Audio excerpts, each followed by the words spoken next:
They might start from a cold email or a kind of lukewarm email where obviously we attended an event where you spoke, and flourish from there, right? So keep that in mind during your career development journey. A lot of things happen like this. Actually, our first sales software company, almost every single deal that we closed was completely through cold outreach. That was our customer acquisition strategy. So it can work. And it's 6:06 now. We are getting close to about 30 people on the call, so I think we can get started. Yeah, absolutely. So again, thank you for everybody for joining the call. We might have a few more that join in the next few minutes. But again, if this is your first School16 session, welcome. We're excited to have you. I'm Sergey Revzin. This is my twin brother, Vadim Revzin. We look a little different right now, but that's okay. We don't have to look the same all the time. But we are the co-founders of this program. And yes, our mission is to educate people to help them level up their careers and get into careers in technology. And that's why we started offering these free weekly sessions for our community in April. And this is our 8th one. So really excited to have Grace here to talk about marketing. I'm going to just set a few reminders for folks that have been here before and sort of ground rules. There's not a lot of rules in School16, but just to make it for a good session. And Greg, I see, is already chiming in there. The chat is something that Vadim and I look at throughout, right? So there's 2 of us, so one of us can manage an interview, the other one can look at the chat. So please feel free to ask questions throughout the conversation and type in any questions or comments or something is confusing in there in the chat. And we try to ask as many of them as possible throughout the hour. Not every single question gets asked because sometimes, if it's a little bit too specific where it's not going to be valuable for the group, we tend to kind of go to more of the questions that are going to be valuable for everyone. Another reminder for folks to please to fill out the survey at the end. It's going to be school16.co/survey. We're going to put it in the chat. That helps us figure out how to make these sessions better. And we do try and incorporate the feedback that everybody gives. And also it gives us the ability to send you the slides and professional notes that we get taken after the fact as well. I also wanted to let folks know about something that we announced a couple of weeks ago. So we had applications open for our 2-month program that we had a deadline for last week. We actually decided to extend the deadline last week because we had a couple of really awesome last minute applicants come in last Friday. And because of that, we decided, we have people that want to apply for the program. So we're going to extend the deadline there. This is a smaller cohort-based program, 2 months starting on June 15th, where you're going to get a little bit deeper into the sales, marketing, product, and operations, get to work directly with instructors and get some more experiential learning opportunities from that program. So if you want to learn more, apply. We're also doing info sessions. So if you want to jump on the phone call with Vadim and I and find out more about that, please do. We already have most of the cohort filled. We have a couple of seats left. And so if you're interested in doing something this summer to skill up beyond these free Wednesday sessions, please check that out. So I think that's it for me. Vadim, are you ready to take away? This is what the agenda looks like, and I think we're right on time. Awesome. Great. Thanks, Sergey. So Grace, thanks so much for joining us. We're excited to hear your story. And we'll start off with you like we do with all these interviews, which if you can just walk us through kind of an abbreviated version of your career, maybe how you would if you were interviewing for a job, but no pressure here. No, you very can, relevant. Yeah. It could be more informal, but the interesting thing that I know about you is that you grew into this an explicit marketing function by doing marketing adjacent roles. So without saying anything else, because you know your story better, if you could just start off by telling us about your career a little bit. Sure. So I've been in like digital e-commerce-y, digital media world for like 15 years, which I like gulp hard when I think about that. So I've been sort of as a marketing person, I've sort of been all over the customer life cycle. So that's a good point. There are many points in my career, actually a good chunk of it, where I didn't even have marketing in my job title, where I was doing merchandising, on-site merchandising for e-commerce company. I was working on sort of e-commerce site operations. I worked at an ad agency doing like account management. I'd done ad sales. So I'd kind of been all over sort of the motivating people to do a thing throughout sort of the customer life cycle. And then as a marketer, like some more of a traditional marketer, from growth, so acquisition, audience engagement, and retention. So really just like a broad swath of stuff. in the last, most recently, I was at a company called School16, which is a content and commerce hybrid company. My KPI was commerce sales. So I was able to kind of work my way there. I started off as a marketing director and ended my time there as a VP of digital marketing. I, like many people, was affected by staff reductions to COVID. So, shout out to anyone else out there who's finding themselves, looking for a role in this environment. There's definitely a lot of hope and a lot of opportunities out there for all of us. So excited about that. But yeah, so that's a bit about me. I've been able to, I feel really lucky. I've worked at some sort of actually, first part of my career, I worked at what I would describe as like sort of some of the web 1.0 survivors. So the Not Wedding website, which was founded in 1998. I worked for e-commerce company that used to be cool, not anymore, called Bluefly, that was founded and also in the late 90s. So I spent time at sort of seeing those companies that were able to survive the dip in the early 2000s, and then was able to be at some really fun disruptors like Birchbox and even Food 52. So yeah, so that's a little bit about me. Not quite what I would do in an interview, but I wanted to keep it more engaging for this group. No, you're hired. No. Thank you. No, that was great. So I'm curious, Grace, of all those jobs, where do you feel like you had the most professional growth? And maybe that meant you were promoted a bunch of times in that job, or whatever. Interpret that in whatever way you want. And I guess, why do you think that was the case? I would say my time at the Knot was probably sort of one of the most pivotal kind of professional moments for me. I was working in their e-commerce department, so it's a wedding content sort of editorial site primarily, especially at that time when I was working there originally 10 years ago. And they had a commerce business, an e-commerce business that was sort of small, but it was becoming a bigger share of their total revenue. And I was in that department with the really funny, I was e-commerce associate, a very like vague title, so which then was actually kind of great, because it was just like, do whatever to drive the e-commerce business. We don't quite know exactly what all those things are going to be yet. So that was a great place to be. I was at that company for about 3.5 years. And because it was sort of like, in the context of a media company, the commerce department was the only people doing direct to consumer marketing, because all the other revenue was ad sales. The department kind of became like an incubator for like everything new, any consumer facing partnership, any biz dev. It just sort of became like, when we want to sell stuff to people, we go to this department first. So that unlocked like so many opportunities. And then we're trying to figure out, how can we maintain the experience for people who want content and still sell them things? So, and that was also around the time that like social media was becoming professionalized. So being able to work with editors who are now like managing our Facebook page, and how can we have a message that is also driving people, that's kind of directing traffic to these different areas that help grow the company. So that experience was great in terms of growth. Got it. And I know there's going to be a lot of people on the call that are wondering. It sounds like you've done a bunch of different things. Some of them are marketing adjacent, and actually you've explicitly said that you've done sales as well. Yeah. When did you decide, I want to hold a marketing job, or I want a marketing title? And when you made that decision, because there's a lot of people on the call that are sitting there and thinking, I want a marketing title. So when you made that decision, what steps did you take to increase your chances of landing in a role like that? Sure. Yeah. So I think I really made that decision when I was at an e-commerce company called Bluefly. I was doing site merchandising, and I was working really close. So essentially what I was doing is, if we wanted to create a landing page about a trend, I would identify what said trend was, add products that hit that trend. And I was looking at sales velocity, and also just visually, did it look good? I was working with the creative team to request samples for photo shoots, et cetera. So it was a very sort of creative leaning type of role.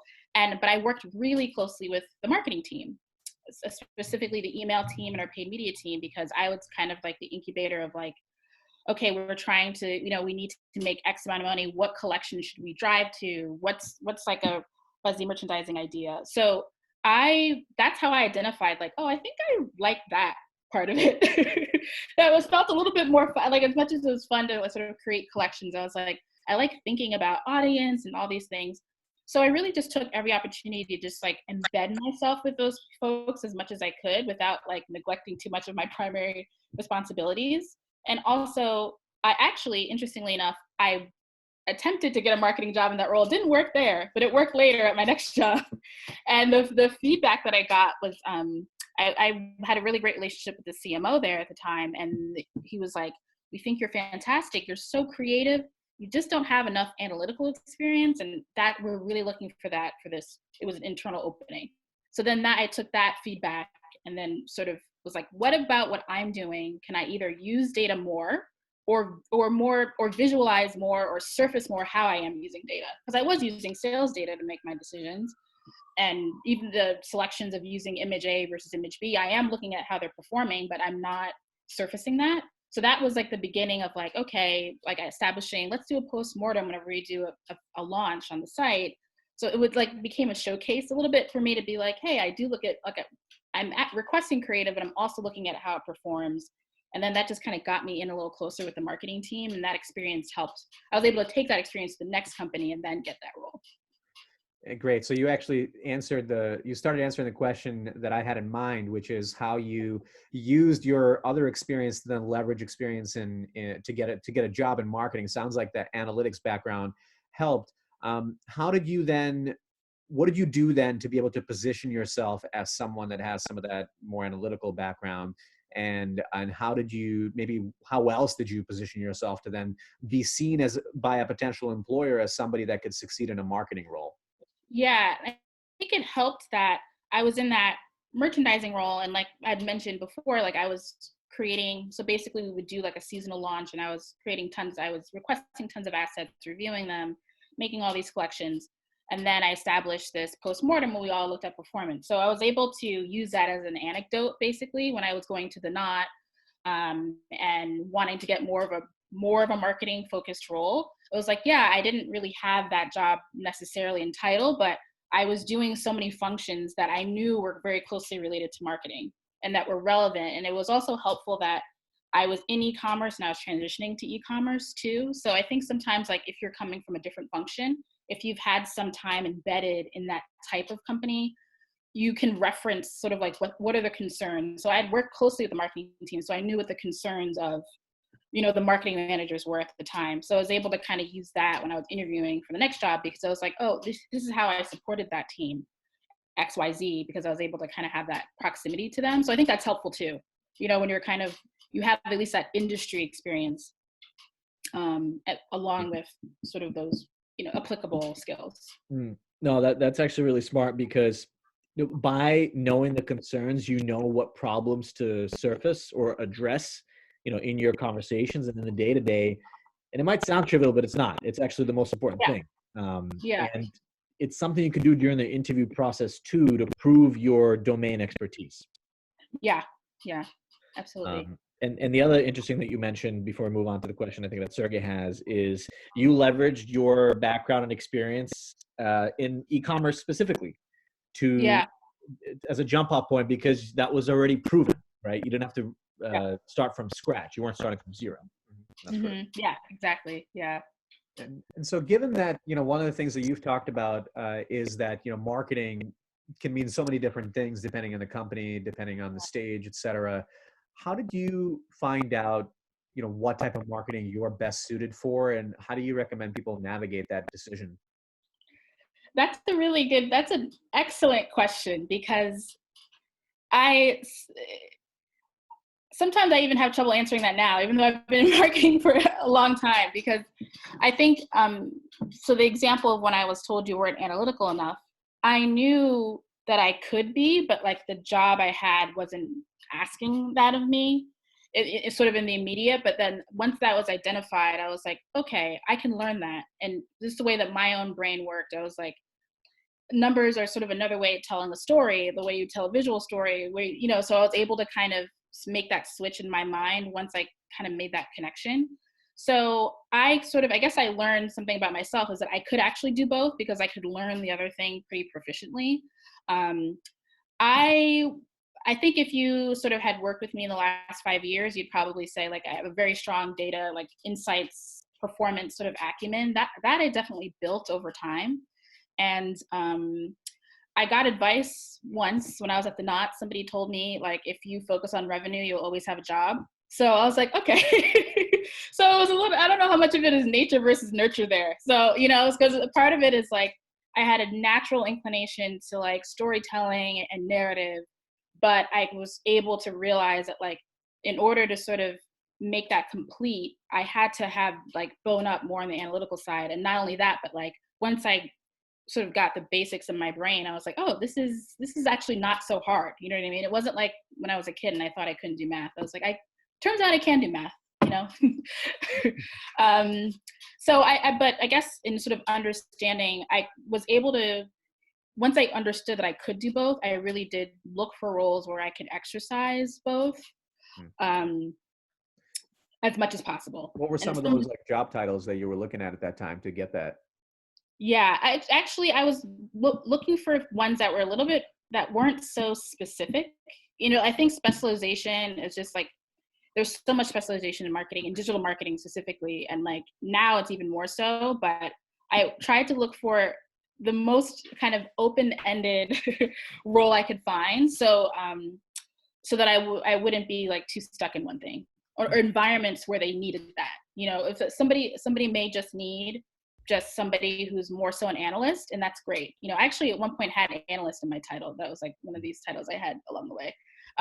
But just being in an environment where I knew that both of those were important. So since storytelling is important for me, and it's an area that I'm able to shine and also like use my analytics side, so it's kind of like gives me a little bit of an advantage. I was looking to work for more brands, or like people, like companies that were really brands and that had content as a part of their mission, for example. Mm-hmm.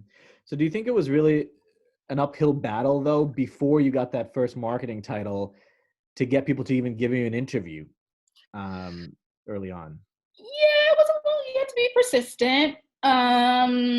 Actually, yeah, and it's probably, maybe there's some parallels to this time, because I was thinking around the time I was trying to do that was like 2009, 2008, 2009. So there's some parallels to this time. Sometimes when, you know, when you know, the economy is contracting, people may not feel as like experimental in terms of like who they want to hire. They may become more specific, but I just kept sort of trying, and I think I realized that it was really like what was happening at the brand. And I would say like the Knot, I use that example as sort of that open up experience, because at that brand, it was editorial, it was transactional, they were doing a lot of things. So I was like, there's no way they can want someone who's one note, you know, like, so actually doing a bunch of different things is really helpful, you know, because of course there was like recruiters at the time telling me like, what do you do? Are you like a salesperson, an ad agency person, like a merchandiser, or what? And it worked for that brand. So I think you can find a home, you know, but you may have to be more strategic on the actual companies. Yeah. Interesting. Yeah. So it sounds to me like you were able to identify opportunities that favored the more generalist characteristics. Because sometimes you'll read through a job description and it's so specialized that you don't even know how anyone exists. Yeah, they don't, by the way. Those people don't exist. Those are the job openings you see for like a year, and they can't ever be filled because there's no one that ticks all those boxes. Exactly. So. Yeah. And sometimes actually a hot tip for anybody, especially if you just graduated and you're reading these descriptions, you're like, how am I supposed to have all this experience for an entry level role? Oftentimes they put a lot of things as catch-all just in case. And really there's a few of them that are really important. So try to reverse engineer that job ad, or maybe look at some people that already work there on LinkedIn to see what are their backgrounds, because maybe some type of background is more important than checking all the boxes. But you mentioned that in 2009, a recession, you had to be a little bit more creative, a little bit more persistent. Do you have any stories of how you were more persistent, or what you did maybe to try to generate opportunities? Yeah, you know what, and I remember amongst my friends at the time, they all thought I was crazy, because I had like a real spray approach when it came to applying. Like I applied to so many jobs, and people would, you know, at the time be like, how are you getting calls or interviews? I'm like, I literally applied to like 100 jobs, you know, like, that was that was what it was then. I think now probably I would say I would add on just sort of like the virtual networking that I've been doing now. And I've seen a lot of people doing, like reaching out to folks on LinkedIn and, like even if it's just casual connecting, like if I was in that same position now at that point in my career, I would have probably taken down the applications and done more and done more of that. LinkedIn was still too new. I don't think I was savvy enough in 2008 to figure that out, or if our comfort level was there holistically. Right. But yeah, I mean, it really, you do just have to put yourself out there. I mean, that's the way that you'll get noticed. That's the way that you have to be in line, to be considered. Mm-hmm. So. Yeah, I mean, you can't be afraid of getting a no or getting ignored or getting rejected. Somebody might say, yeah, sure, I'll connect, and then forget about you, right? And then you might take it personally, and that's okay. It's human nature. I mean, we don't want to get disappointed, but the important thing is pick yourself back up and know that, and in sales, we're taught this a lot, but any no just gets you closer to your yes. Yeah, honestly. I mean, even in my job search now, I mean, I keep a spreadsheet of like my rejections and then like my active conversations. So if anyone's starting out and you're getting rejections, I'm in the same boat, but it's really, but at least, having the perspective to know a lot of times that like you're getting closer to a yes, you really only have to get one job, at the end of the day. And sometimes, it's like you're getting protected from, I mean, sometimes the rejection's good. Like in hindsight, you look back and you're like, I'm really glad I didn't get that job. Either it was a better opportunity or like that environment may not have been right, once you kind of hear how things shake out. So. Yeah, exactly. I mean, I don't want to go as far as to say everything happens for a reason, but our dad used to have a saying, "Что не делается, то к лучшему," which that's Russian. I don't have to speak Russian, but anything that you do usually has a way of coming back and adding value to you. Oh, absolutely, yeah. Experience as well. And even there's jobs I've interviewed for that I haven't gotten. I've been in touch with these people now for over a decade. Like, they're, when I bump into them at conferences, we have a drink, like they've gotten me other jobs, so it's also just like, even just making that connection. Even if you're able to get as far as an interview, that's still great. That's still when you're in front of someone. And there's so many other reasons that you'll never know why you didn't get it. It's not always because you weren't the best candidate. There's a lot of other things behind it. And if you can make a great impression with one person, they may refer you, even if it's years later, to somebody else and be like, hey, I met that person and they were great and we couldn't hire them because we lost the budget, or, all the things that happen, and it's like you get referred to someone else. So it's always valuable, to have those connections. Yeah, no, absolutely. You're absolutely right. You have to treat any single touch point or connection you have to treat as just a relationship that may unfold in ways that you could never predict. So I love that. Yeah. I have a question for you, because a lot of folks that join these calls and these classes, they may have some really good experience in one area, but not necessarily marketing. And I know you've probably seen a lot of people and perhaps even hired people in the past that have had non-traditional backgrounds. When you think about marketing, and I guess because your expertise is more like in the consumer brand side of things, for marketing roles in consumer brands, when you've looked at people with those non-traditional backgrounds that got those roles or even hired those people, what are the characteristics that they had? What are the skills that they had on their resume that stood out that you thought, okay, I think they will be successful in this role? Yeah, something I look for is if you've been in an environment where you had to collaborate with a lot of folks. I mean, a lot of times, like, marketing is like a group project. It's like a group project in college with like a tight deadline, like week after week, especially at startups and fast moving places. So I do look at, like, was some element of your job collaborative? Like, so, I mean, bringing up the example of sales, I mean, even though it's, or anything that's from the consumer side, for me, it's like anything that's sort of client facing, where it's like you had to like work with other people to get it across the finish line. So even if it's not like the salesperson, it may be like sales support or sort of like post-sales type roles, or like, I feel like there's a lot of great translation there, because you're like you're like working with lots of different stakeholders and you're trying to accomplish this goal. So those are the type of skills. Sometimes it depends, more specifics to the role. Like, I had a social media coordinator role. I hired our office coordinator at my old job, and the role required a lot of writing, and he was a writer. So I was like, that was sort of like, that was the most important part of that role. So despite the fact he hadn't worked in digital marketing, I was like, you could learn the rest of the stuff. But the really important thing is that you get our voice and you have some precedent of doing that, even if it wasn't specifically in a marketing role. Hmm. So those are some, general type of things. And I think the industry thing too, like I mentioned in my case, like you may not have been, in a marketing role, but you have knowledge in this specific industry, and you sort of understand how it works. That's a big help too. Yeah. And look, I think for almost any job, there's going to be parts of your job that are either repetitive or even something that you spend quite a lot of time on, let's say 70% of your time on, that maybe isn't even the most exciting. But there's going to be about 30% of the time that is work that really gets noticed and can move your career forward significantly, or milestones that you reach here and there as well. So that's important to keep in mind. Yeah. I'm curious because I have a good friend that's he's a digital marketer. He used to be a digital marketer for a brand called Bus.com, and he grew some teams there. And he really sees himself as an operations person. Yeah.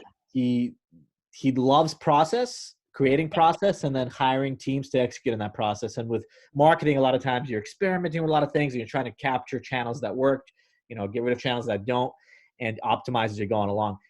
How do you prioritize that, I guess, if you're hiring somebody? Or more importantly, I guess, how would you communicate that either on your resume or during the interview process, the fact that you're a really process and operations oriented person?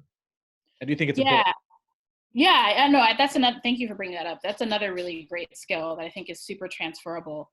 I mean, the degree that you can reflect that in your resume, like directly with sort of direct wins, sort of like that more accomplishment sort of style resume where you're like what you're able to achieve and have that sort of operational piece be highlighted there. And I think those are also just great examples to share in the interview. And I'm like a big, like, for me, I think it's great to just be transparent. Of course, don't like I'm not, but say like, hey, I don't have a marketing background, but I really was really deeply involved in XYZ, and here's why I think it applies, to this role. Like, almost help the the person who you're interviewing with kind of connect the dots quick, because if you imagine people are so busy, you know what I mean? Like, painting that picture for them, I think, is really helpful in the resume, and both in sort of the anecdotes that you share during the interview too. I like that. Actually, I want to try something new. You weren't told this ahead of time, but no pressure. This will be really straightforward. So, okay. So I want to pretend now, given this example that we just talked through, pretend that we're in an interview situation, and let's say I'm a CMO or VP of marketing, and usually it helps to set some context. So let's say it's like a 30-person organization. We've been around for a couple of years. There's a lot of room for continued experimentation with our processes, but I want to gauge, specific examples of when you've been able to do that in your role. So I'm the hiring manager, and I'm saying, Grace, it looks like you have some great experience in your resume. I'd like to hear a specific example of when, let's say, you identified a channel that started working really well, and what did you do to double down on that? Mm-hmm. Oh, me answer the question? I was like, what am I playing? Okay. Being put on the spot. So you're an interview with me if I ever became a CMO somewhere. Wait, who am I? I'm this person who does what? You're Grace, and you're applying for this job. Oh, I'm me. Oh yeah, you're me. But maybe I don't know, maybe 5 years ago. And and yeah, but in this scenario, I want to hear you explain a specific example of when you've been able to do that, because the devil is often in the details. And I want to, by being able to hear you go through a specific example, I'm going to gain confidence that you can actually execute on that in this new role. So I guess we'll talk about how you've tested tested specific channels, and how you knew that it was going to be successful, and then implemented that across the team. Sure. Okay. I'm going to use a really old example. So I'm going to use an example from when I was at the Knot. So picture it, 2010, me 10 years younger, the whole thing. One of the first things that I was tasked with doing was, and it was left pretty open-ended. It was like, we need to figure out how to get more people who are visiting the editorial content to go to the shop portion of the site. There was two things that they had done before. So there was one sort of placement on the homepage at the time, and there was another sort of module that lived on all content pages. Sometimes it was on, sometimes it was off. But I had to figure out either how to optimize those two or what else could be done. So dug into the data and looked at, like, of those two, what was the most productive. what people paid the most attention to internally was this homepage placement. Like everyone was obsessed with it. But when I looked at the actual data, it didn't really drive very much. It didn't drive many clicks or sales. So it was nice, sort of like a showpiece so that people knew when they went to the homepage that there was a shop, and it should always be visually appealing. But it wasn't really the make or break thing that everyone sort of thought it was, because it was sort of like, focus on this, which turned out not to be. The sort of ads on the content pages actually worked really well, but they were not on every single page. So one of the first things I wanted to do was talk to the very nascent product team at the time and say, can we have these on more pages? And it just, outlined sort of how it was performing, made a case for it, wanted to understand the level of effort, sort of shook hands and said, yes, we'll try it on we'll expand it to another 10% of pages. And sort of worked out sort of an incremental testing plan and was able to see that, like, yes, it scaled the more that we put them on. But there was a little bit of like a heavy lift to it. So I wanted to work to the product team of like, how can this become a little bit more automated? Not so much work for me, not so much work for your team. So I initiated another test with sort of a more automated version versus like a hand created one, automated one. I was able to kind of build on that. And from there, I basically was able to kind of gain some credibility with the product and tech team, which is always great. And then start to explore new placements. So it's like, what if we started some that were more contextual within the article, which is very revolutionary in 2010. Links that were going, to the shop, and able to sort of test from there and there. So that's an example of how I may answer that question. That's great. I really appreciate you playing ball with me. I think that was great. And by the way, part of the reason why hiring managers like asking questions like that is because now, depending on what's important to me, I can dig into specific things. What tools would you use to collect this data? Or, when you had the opportunity to engage with your product team and the technical managers, how did you do that? What was the communication process like? Or when did you guys hire your first PM person, right? Whatever I care about, depending on the stage of my company and my most immediate problems, I'm now going to dig into even more. And because now I've validated that Grace clearly knows what she's talking about, I can do that, and it gives you more opportunities to show that you're an expert. So that's great. I appreciate it. Yeah. The other reason, the other reason I think why hiring managers do that is because a lot of people dump a lot of stuff on their resume, and some of it is not true. And by asking someone to tell a story, you're putting them on the spot, and it'll come out very quickly whether they've actually done this or maybe they were tangentially involved in a process. They don't really know anything about it, right? That's very true. And speaking of what Vadim just mentioned, which is some of the systems and tools, I'm curious, and that was Pumpkin voicing her opinion. I'm curious if you have any suggestions for people that want to get into marketing, that maybe want to work for a brand. Are there certain tools, technologies, maybe even like systems or frameworks that you found in your career to be helpful, where if they just do their own research or they play around in their own time, it can really help them set themselves up apart from other, let's say, entry-level people for those roles that are applying? Yeah, I think it's helpful because like marketing is so varied. I think if you kind of identify at least the area that you want to be in, because I think one of the things, especially for like sort of earlier entry-level jobs, is where hiring managers can sometimes get hung up on is like, you're missing this exact tactical skill. And I think part of it is because it's like, not me, but like hiring manager, I don't feel like teaching you this thing.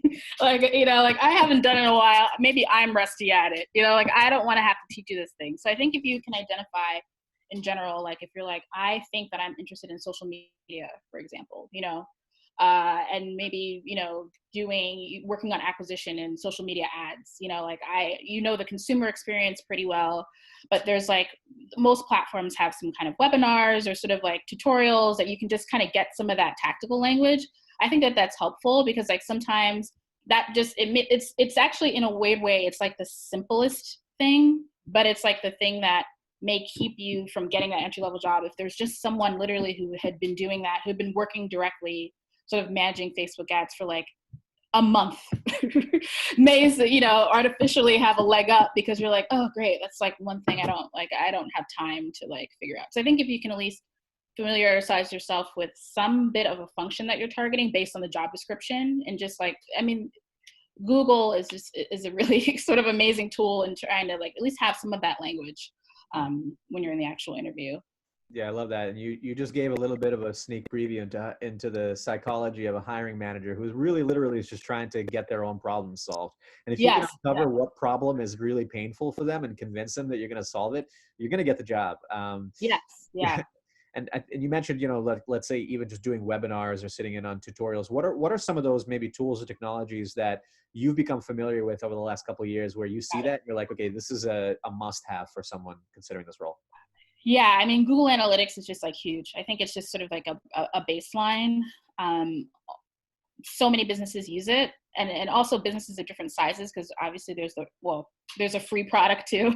So that means even if you're going to that smaller startup, you can pretty much guarantee that they're using that, and I think that that's really critical. Been at other places, or of varying sizes, it's also been considered so ubiquitous that when you have questions, there's almost like not like no one can answer them, but it's sort of just like it's Google. It's like it's Google Analytics. Like it's an expectation that you can just navigate and know your way around it. So I think that's like a pretty big one. If you have comfort level and with that, that's helpful. What about for some of the day-to-day processes that your teams are executing to make sure everybody stays up to speed? Like even, for example, processing data. Oh yeah. So like I've used, like I think a lot of the BI, like business intelligence tools, and it kind of depends on like Tableau or Looker. It's great to have experience with those tools too, for more like data visualization. And also like, a great Excel proficiency is always great too, especially if you're in an environment that's scrappier and they may have a simpler sort of data tool, and may not have capacity to do a lot of different visualizations that could be really helpful. Project management tools like Asana, just having some experience within those project management tools sort of context is also really helpful. Mm-hmm. That's great. And yeah, we've heard Excel being mentioned, I think basically on most sessions. It is useful in basically every tool. So get not only familiar with it, but start playing around with the advanced functionality, because you will be using it. A lot of companies depend heavily on basically Excel on steroids. I'm curious, one of the things you mentioned as a way to not only stand out during the interview process, but just sound informed, is having a really good understanding of a bit of how the business operates and their unit economics, and really the metrics that they're trying to hit. Can you talk about that in a little bit more detail? Like how have you communicated that in the past, or what kind of information should people be digging into, and where do they even find it? Yeah, I mean, I think that, for folks on my team and the teams I've had in the past, and it doesn't matter, if you're, fresh sort of in the workforce, it's really important that you understand how the company makes money. Like how do they make money? And, it's even, and I think for me as a manager, I can say that I feel it helps contextualize and understand like what the work everyone's doing. You feel like more attached to it because you understand like how your piece fits in. So from like an engagement standpoint, I think it's good, but also like if you're wanting to advance, especially in marketing, like you have to understand that, you know what I mean? Even if it's on a basic level, like when they sell X, like how much money do they actually make? What's the margin? Like, are they profitable or not profitable? Are they trying to be profitable? Like what are these goals? And I think it's always great to just ask tons of questions. And I think especially when you're early in your career, it can feel a little bit awkward, or like people, like senior management may not be outright telling you these things, and they may not be hiding it, but they're just sort of like, you do this role, so they may not think to sort of tell you these things, but I think it's important. You have to understand how the company makes money, how they lose money. That's actually probably one of the that's actually just as important, how they make money and how they lose money. Like what are the loss leaders, or what are those things, or what are the decisions that they may be making, especially in a startup environment of like, we know we're going to burn X for these many years, and then in this year we want to approach profitability. Like if you don't understand why they've taken that approach, ask, or if they've never told you, ask, Yeah. No, you're absolutely right. And I also want to quickly remind folks to feel free to chime into the chat and start asking your questions. We have about 15 minutes left on this call, so please don't be shy. Ask it can be any kind of question, and we'll try and fit it in if it makes sense. But I remember you telling a story about you considering a promotion or considering, I think, another level job, and somebody coming back to you and telling you that, well, no one knows who you are. So can you talk a little bit Yeah. about that story and what that person told you and then what you did Yeah. to get noticed? Yeah. Yeah, one of my favorite stories, actually. So it was when I was at the Knot, again, like that moment, that time of growth and transformation where I had a manager who was considering me for a promotion. I was unbeknownst to me. I didn't know this was happening. And she took me in a room and she's like, Grace, we really want to promote you. The only problem is nobody knows who you are. So this was very shocking to me because I had been at the company probably about 2 years by that point. And I was like very, in my mind, very well known and socially at least quite popular with my peers, you know. But so I asked, I'm thinking to myself, I go to lunch with so many people, I'm at happy hours, like I get high fives, like, what do you mean nobody knows me? And she's like, well, no one with a C in their title, so basically no one on this executive team knows who you are. And I was like, oh, okay. And when I was like, oh, she's right. You know, they had recently at that time hired a lot of new executives. So there were some executives I had relationships with that had left, but I had never thought in my mind, like, oh, let me recreate that with the new executive. At this point, this was like 3 bosses away, you know, and in my mind, they sort of like were over there doing their thing. And somehow, I guess the good news about my work would trickle up to them, which is not the case at all. It's a lot of layers to go through. So then another sort of executive that I was working with, just what sort of one level below C-suite, gave me more. So that was sort of my awakening, my rude awakening. And then another executive gave me this really practical advice to like understand that. And because she gave me the same feedback, what she told me was instead like, you don't have any executive presence. So then I was like, what is that? And she's like, well, how you present, how you engage when you're in these meetings. She's like, sometimes I take you to these meetings if you have great ideas and there's, you know, executives in the room and you don't say anything. And I'm like, oh, because in my mind, I'm trying to like get through the meeting and not embarrass myself. And it's like, no, like you're in a meeting with that executive that like, it's a coveted seat. You know, like I brought you here for a reason because you have something to contribute. So she just really coached me through that. And it was a very practical example. I had to present something to our CEO and she worked on this presentation with me for probably about 3 weeks. And it was just literally about being prepared to be in that meeting with that person to show what your contribution is. So I had to first kind of force it, where if I was in a meeting with this person, whoever it was, important person, you know, I'd have my notes, I'd be prepared for the meeting, the questions that I wanted to ask, because sometimes it's not like you have some profound things to say, but just like a question of like, what don't I understand about this project? Because I'm in this meeting for a reason. What can I ask to just make myself known and visible and known as like a thoughtful person that you should know? That's a good point. That last thing that you said, I was going to say too. You know, the first time I had to chime in meetings, the way that I got comfortable with it was by actually coming up with a list of questions to ask, or as like an executive was talking, I always had a notebook. Always. And I would write down questions or even thoughts or points that I could make, and not necessarily to sit there and talk and take up the meeting, but at the very least have a few things to say, because actually oftentimes the people that say the least, or the ones that chime in only when it's important, are the ones that are actually end up being revered. That's a very good point. Yes, I didn't have to go and be just like a blabbermouth the whole time. You know, if I could just have my 1 or 2 very thoughtful questions, that was a great way to sort of represent that I was thinking. Yeah, no, you're right. And you mentioned, you know, like one great way is to actually ask to get involved or invited to meetings, which it sounds like Yes. your boss had the foresight of doing that. But sometimes even if your boss or somebody is not inviting you to meetings, all you have to do is ask, hey, I'd love to sit in and just listen in. And then all of a sudden you're getting a recurring meeting and you're in the room, you know? Yeah, exactly. That's a really good one too. That works really well. Was there anything else that you did to try to build relationships with these new executives? Like, it sounds a little awkward to reach out or you know, to try to make yourself noticed, but is there anything else that you did to try and do that? You know, I would also use like informal opportunities as well, because I was finding that I was like very friendly with everybody else, and then like, you know, somebody like the CFO would walk in the room and suddenly I'd like walk away. You know, like they'd walk into the kitchen and I'd be like, oh, time for me to go. Like I'm the help or something.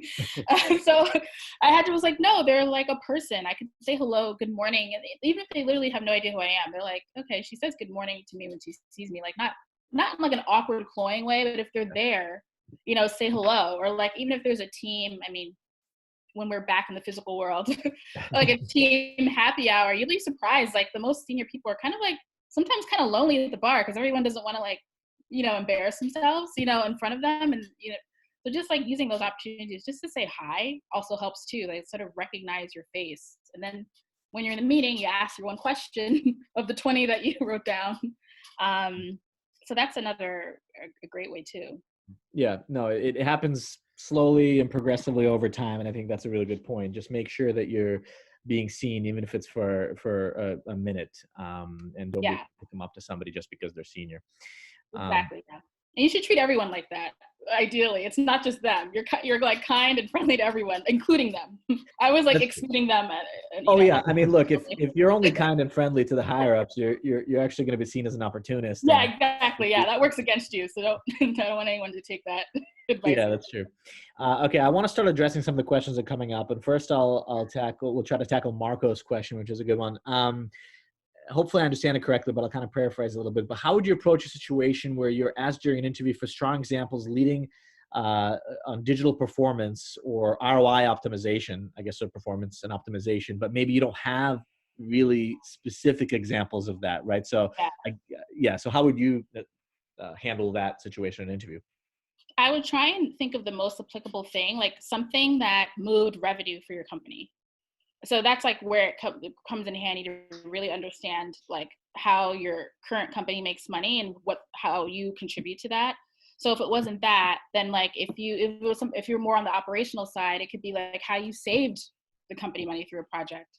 It could be, how you found an efficiency that nobody else did, like something that like hits the bottom line, because that's like what that question's about. Like, how can you like make us more money? So like any way you can kind of get at that. If it was like if you're on something more technical and there was a project that increased acquisition, you know what I mean? Even if it's not specifically a channel, I think that could be a good way in for that type of question.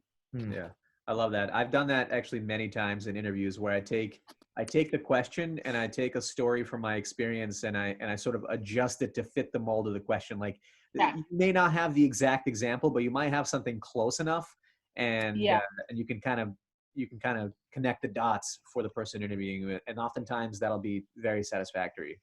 Exactly. And you can ask for a confirmation in the moment too. Like I'm interpreting that question to be like, can you optimize a thing to make a company more money? Like, well, I have an example of blah, blah, blah. But is this sort of getting to the heart of what you're asking? Yes. And then you can launch into your anecdotes. You can get a little gut check, before you get into it. Great. Now, Sachin asked another interesting question, and I'll try to elaborate a little bit. But he asked, what kind of role does empathy play in the marketing discipline? And how do you foster trust and respect in your client relationships? And I think especially in consumer brand, that oftentimes is difficult to do. Yeah, I mean, empathy trust are the most important things. It's important to me as a leader, a human, a marketing person all around. I think it really starts with how you treat the people that work at the company. I am like such a big believer in that. Like, and then that will sort of naturally kind of flow into how you think of the consumer.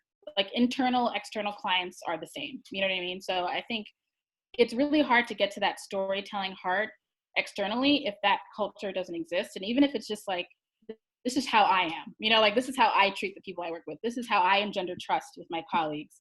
First of all, it'll make your campaigns better because you won't be making people mad. You won't be pissing people off. So people will actually be rooting for you. And then you can take that same mindset when you think about the consumer. And I think actually, if you're in a situation too, where you're like kind of trying to maneuver to get something done that there may be some pushback, leveraging the point of view of the consumer is also very powerful. So if it's like, the engineering team doesn't really want to work on it, or the creative team is like, I can't handle another request. It's like, if you can really distill that use that sort of empathetic point of view, or like how this builds trust with the consumer, how this builds whatever, and then that also actually helps with your internal relationships because you kind of focus people that we have this common goal. Yeah, I love that. If you can prove, if you actually care about the consumer and the customer, it helps to get a job at a company where you actually like the product and you care about Oh, the customers you're serving. yeah, yeah, Right. that's a big one. You don't want to have disdain for the the consumer. So exactly, because people will notice it. But yeah, exactly. If you can actually care about them and become an expert in what the customer wants, you're gonna stand out. And because you can bet that the executive team, your CEO, probably cares more about what the customer wants than anything else. So if you can do that, you're aligning yourself with CEO, right? Yeah, exactly. A question that someone asked, that I believe Greg asked early on in the conversation, we didn't get a chance to ask it, but for folks that are a little bit later in their career, maybe in their, let's say entering their 40s or a little bit older, and they're trying to get into a tech role in marketing, have you seen examples of people that have been able to do that successfully, and how they might position themselves to make that transition? Because I think it's a little bit different when you're younger and you're doing an entry-level role versus a little older and trying to make that transition. Do you have any thoughts about that? I think just from what I've observed, I think that the depth of industry, that's when actually the depth of industry experience really matters. Probably much more obviously than people early career professionals, because even if you've had one job in X industry for a year or whatever, I think that's where I've seen it. Like I've seen folks, for example, somebody that I worked with who was really heavy sort of data role, never was like a marketing person, but did that for a long time. We were about the same age, so not quite 40, but headed steadily in that direction. He now is sort of a head of marketing role at a data platform. So that was like very transferable, so he had tons and tons, 15 years plus experience working in data analytics, and now he's a head of marketing at a data platform. He just knew that platform so well. So I think it'll have to be a little bit more of that kind of one-to-one where you have really, really deep experience. And I've seen a lot of sort of like engineers, product people make that kind of shift. And I feel like as long as, the key, I think, is sort of like the focus of the org, you know what I mean? Like that may favor you. So if you, let's say, have, like I said, technical background and sort of a technical forward type of org will really understand and appreciate that you have all these years of experience doing that. And then it may be easier to transfer to a marketing role than if you're like, trying to work at a heavily sort of creative-led type brand. So I think you have to be more strategic, and how can you leverage that industry experience that's so relevant in this other kind of role. Yeah, I like that. I mean, you oftentimes see leaders that have one title, and it looks like they seemingly switched to a completely different title. But usually there is some overlap, like you said, maybe industry. Yeah, exactly. That's where I'm sort of seeing like more senior folks kind of make that change. You know what I mean? From like a very senior sort of marketing role, but they had done something for 15 plus years. That was kind of different. Got it. That's great. We have a couple more questions, so we may go a little bit over 7 if you don't mind on our time. But Ha asked another question to kind of build on Marco's question. If you're in an interview and you don't have, and Ha's talking about specifically if you don't have maybe specific examples like numbers to back up your stories, how do you make your marketing experience stories more convincing? Like, what did you say to make it really, to make the hiring manager feel like you know what you're talking about? Because if you're not careful, you can sound like a BSer. Oh, yeah. I guess you don't have numbers because. Yeah, that's a good question. And maybe it's because you weren't directly responsible for the delivering on the metrics, on the numbers. So maybe you just don't have it to back it up. Yeah. I mean, as long as it like really happened. I mean, like, sometimes you have to estimate a percent. Like, I don't think that's like the worst thing. Like, if it's something you really did and you knew it moved the business forward, but for some reason, because of your level of involvement, for example, you may not have known, the total end result. I think it's helpful to at least have a directional, Yeah, I agree. I think what I'll add there is, sometimes you could speak to tangential experience if you have to. So if you were, and actually that's more about preparation. So if you helped out a team on a task that was related, but maybe you didn't own it, it's okay. And you could say, well, actually, maybe I wasn't responsible for this, but I worked with a team and here's what we did. And that actually speaks more to preparation than anything else. Yeah, that's great. And actually, when you're honest, oftentimes that can score you points. So another question that Lakshmi just asked is how to stay up to date on industry trends. And I'm sure, especially as a marketing leader, that's really important for you. Are there any favorite sites, newsletters, podcasts that you listen to make sure that you are forward thinking when it comes to marketing and technology? Sure. I'm someone who's like on LinkedIn a lot. That also helps. Like just following other marketers across industries. Like people are always sharing such interesting articles all the time. That's honestly how I get a lot of of intel is through that. Like, whether it be movements, acquisitions, whatever. So I think like if you think of some target brands that you really admire, so start following sort of their heads of marketing. They're going to be sharing their thoughts and ideas that I find sometimes more insightful than sort of particular newsletters, for me personally. Like on Twitter, like, are there any specific people that you follow that tend to share a lot of great stuff?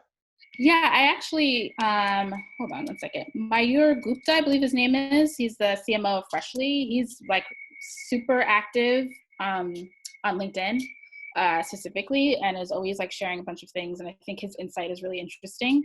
Yeah. I like to follow people that work at platforms too, or people who work at agencies, also, because like they have to like to make their money, be really ahead of like how brands are thinking about platforms or exist, for example. So if it's like, you really want to be up to date on how brands are using TikTok, following somebody at an agency, like a social media agency is great because they're always sharing sort of white papers and thoughts and ideas about that.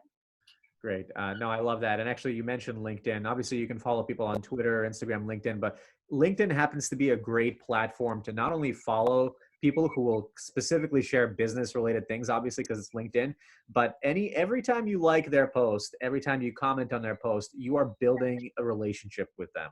And if you see your name over and over again, eventually, if you see a job ad pop up, you reach out to them, I guarantee you they'll reply at the very least. So think of LinkedIn as your relationship building platform. And when you follow these people, that's how you get these trends and become kind of an expert, right? Yeah, it's definitely worth the time. It helps out a lot. Great. Well, we just came up in the hour, so I want to again thank you so much, Grace, for joining us and for offering your time and expertise and telling us about your career and your story. I love that we did that little role play there in the middle. I think we're going to do that more often now because that was super helpful. I thought I learned something about how you responded to that question, but super insightful. So thank you for sharing again. Really appreciate it. For everybody that's been on the call, if you're new, we're really excited to have you. We have these sessions every Wednesday at 6 p.m. Eastern, and I see many familiar faces and names here. So thank you for all that keep coming back. Again, if you can fill out that survey, really important for us because we want to continue improving these sessions and we want to be able to send you the recording and the notes.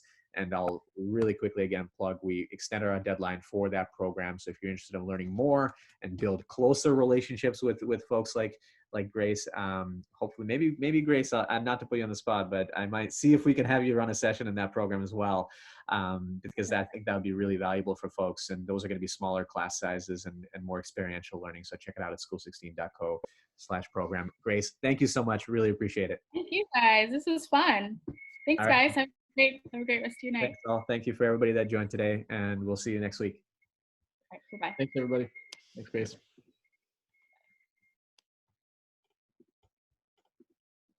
Thank you, guys. Thank you, Christina, David, Lakshmi, awesome, Stefania, Leah, Elena. I'm gonna do a roll call at the end here. For everybody that says thank you all. No, we appreciate it, folks. For the 10 of you that are still here, thank you for staying, I suppose. We always wait till we're gonna end the call now, but thank you. We will. All right, bye-bye.